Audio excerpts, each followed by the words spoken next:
WM3400CW.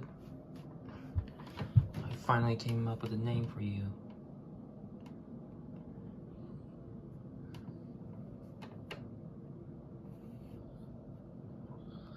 I didn't know I didn't have a name. Since when was I born? I'm not really sure when you were born, but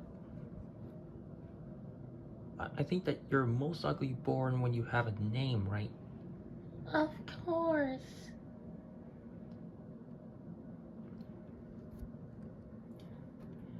So how about the name Emily? And you want to be a girl, right? Of course.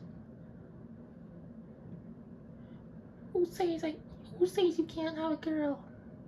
Nobody. Exactly. And how about the name Jake for the dryer? That doesn't sound like a terrible name at all. Of course I'll accept the name Jake.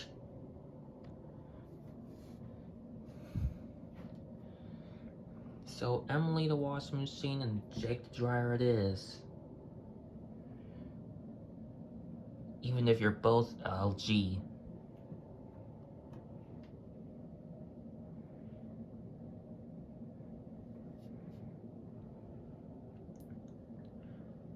I might as well give it a test by testing out your names. Emily. Check. Jake. Chirk. Perfect.